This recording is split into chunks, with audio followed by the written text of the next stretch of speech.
Namaste. Rahu and Ketu. Within these two entities falls the story of human life. The whole story of human life is between these two ends, Rahu and Ketu. Rahu is your desires, is the state of desire, and Ketu is the state of desirelessness.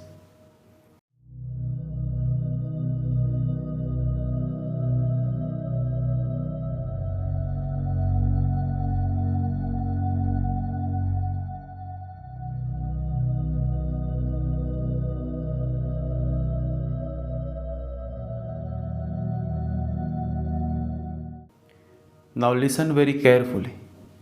If the quality of desire changes, then automatically transformation happens, you transform, and eventually your whole life transforms. You see?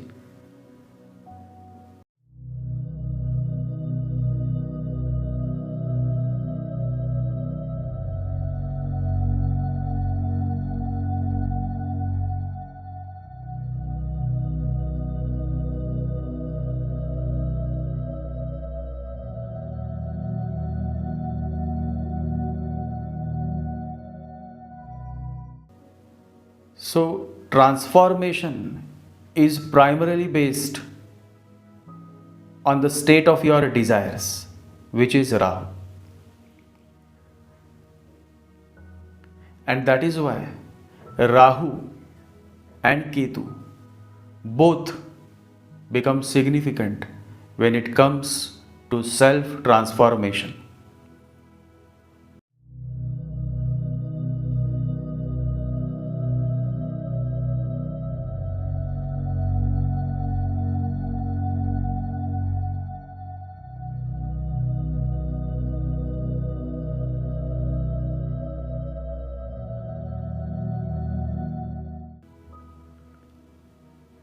Ketu is the source that will help you to turn inwards. Ketu is the energy that will help you to progress on your spiritual path. As you progress on your spiritual path, the quality of desires, that is Rahu, changes. And that is how the transformation happens.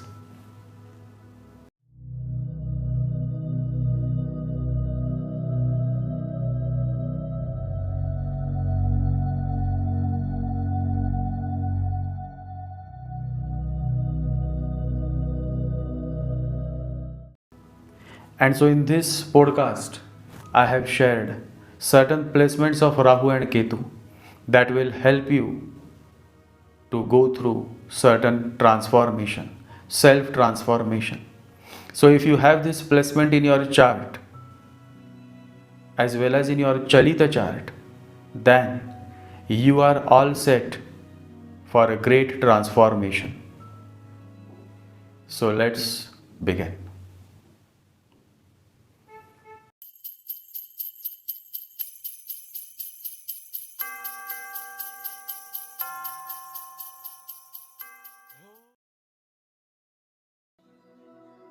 There are many instances, there are many stories of life in which the person has completely transformed. In the first half of his life or her life, she or he was a totally different person. And now that person has totally transformed. He is something totally different. And this has been happening from the very beginning of time. There are many people who have transformed. There is a saying in Hindi, 100 चूहे खाकर हज निकला, meaning after having all the pleasures of life, finally he has realized the significance of God. Finally he has started walking on the path of spirituality.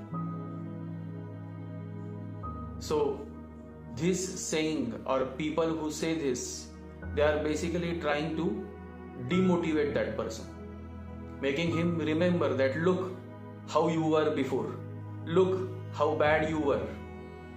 You see, that is how the fake society is.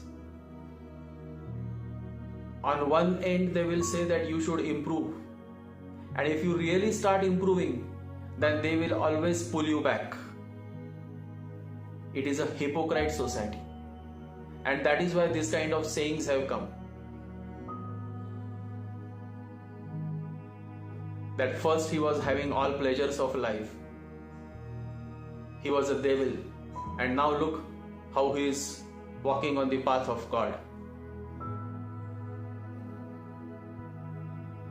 It is a kind of demotivating thing when you pull that person back and tell him, look how you were before,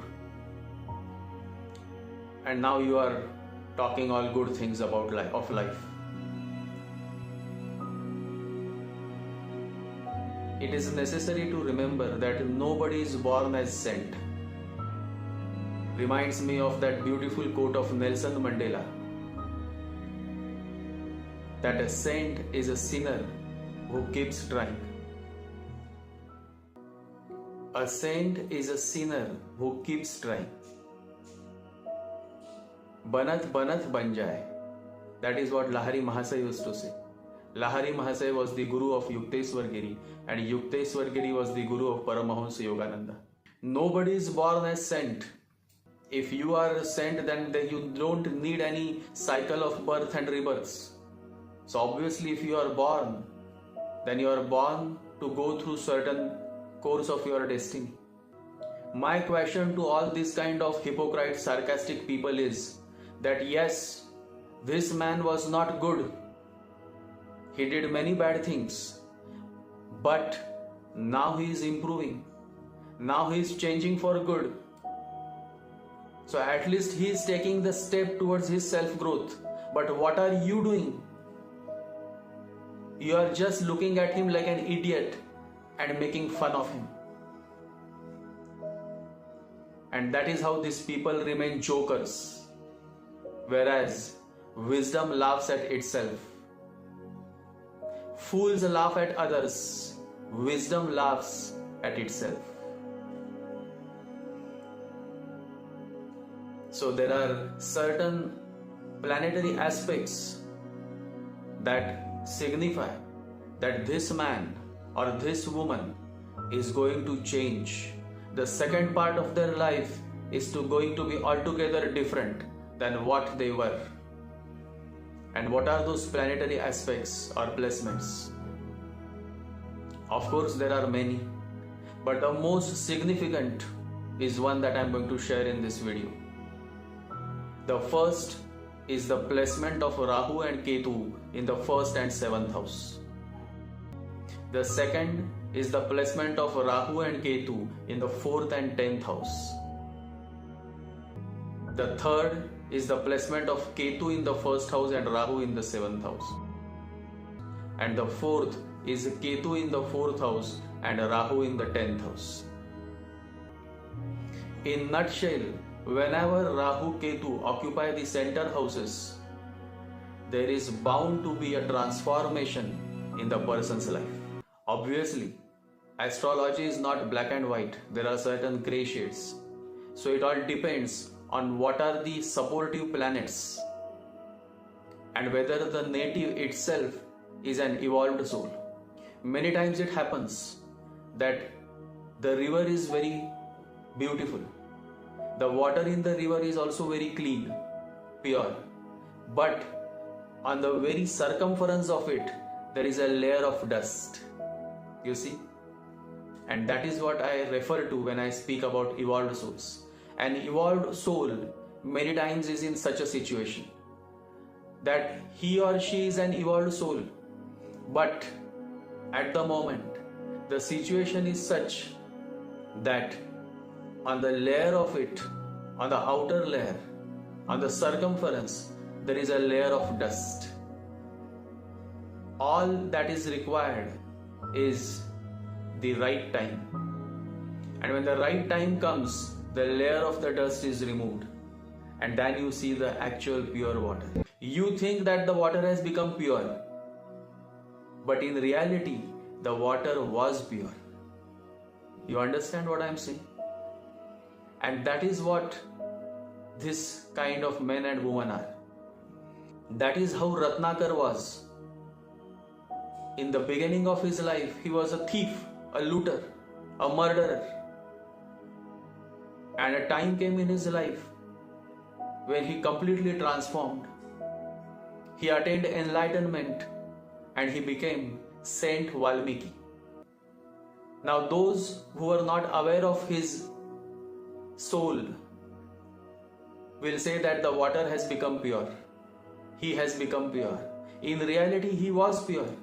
But there were some karmic layers because of which he was involved in those kind of wrongdoings. As soon as that was taken away, as soon as that faded away, the real pure soul, the real Valmiki welled up, and Ratnakar became Saint Valmiki, the same Saint Valmiki who scripted the Ramayana scripture, which is currently being read by millions of Hindus.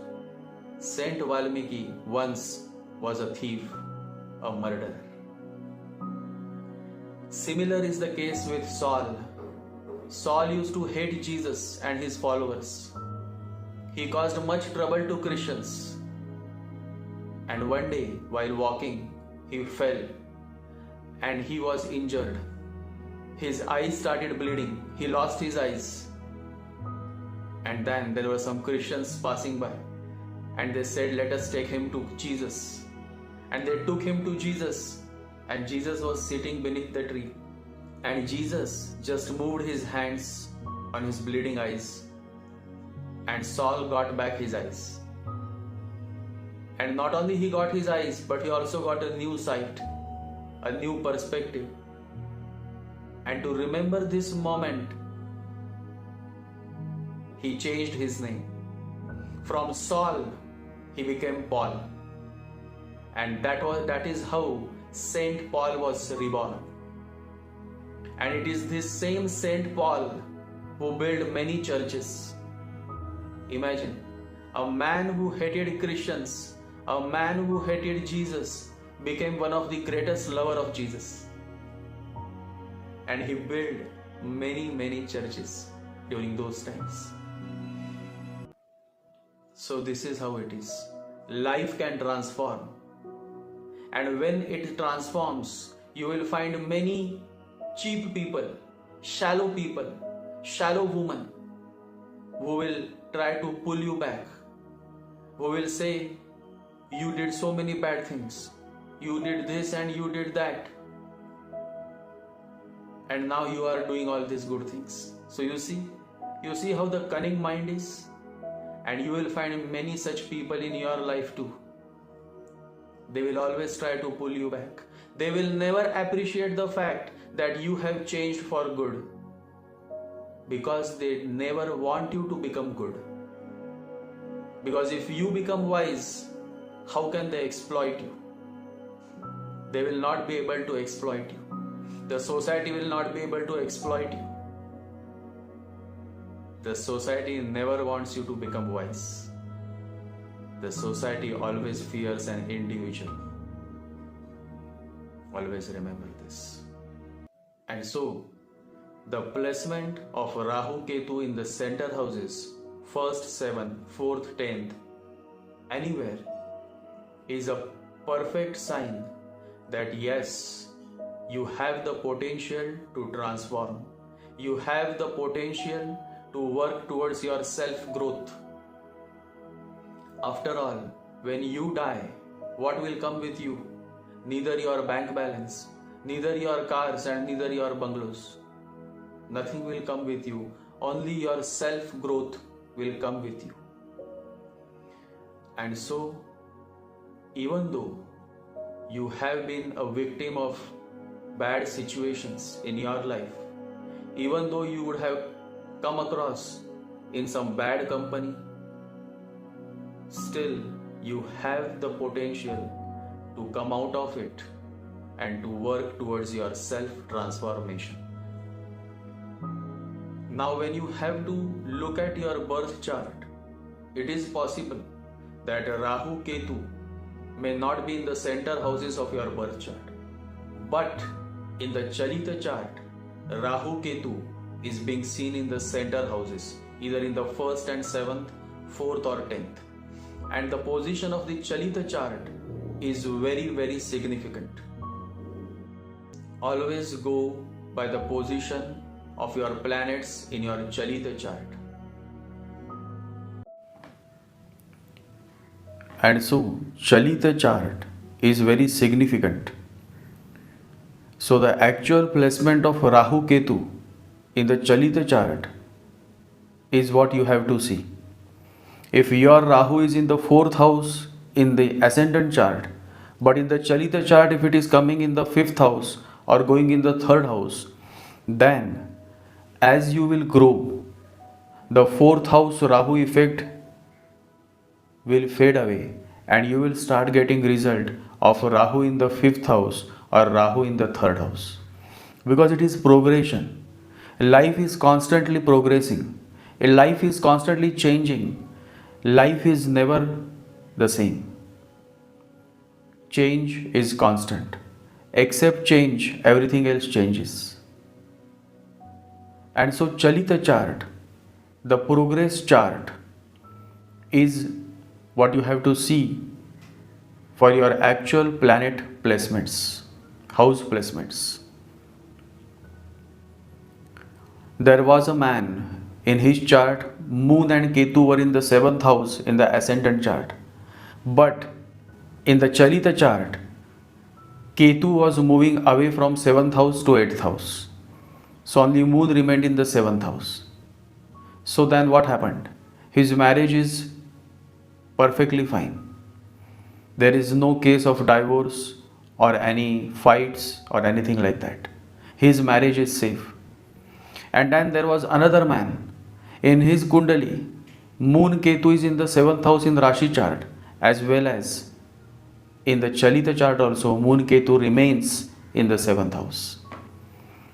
So then he had to go through multiple divorces. His marriage never worked. And so Chalita chart is the answer to many of your questions.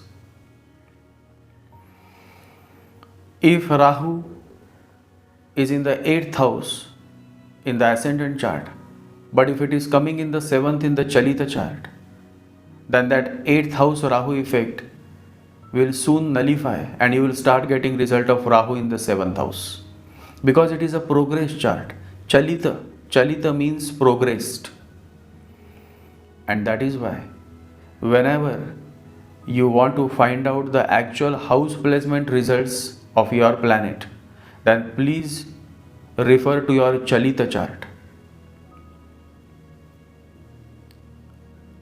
So when you are predicting based on Mahadasha, even then you have to see the placement of the planet in the Chalita chart. There was a case, the man was very shy, and then soon as he crossed the age of 35, he became a public figure. If you see his horoscope, then Moon is in the 6th house, but in the Chalita chart, Moon is coming in the 7th house.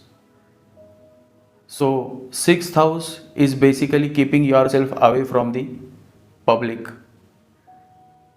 and 7th house is coming before the public. So you see the transition, the transformation. And so when you have many planets moving in the Chalita chart, then you will definitely go through many transformations. You will change. And now whether that change is for good or bad is based on the overall quality of the chart.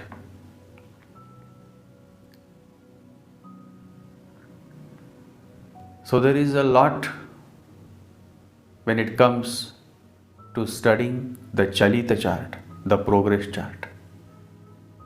Enough for now. Jai Sri Ganesha. Jai Guru.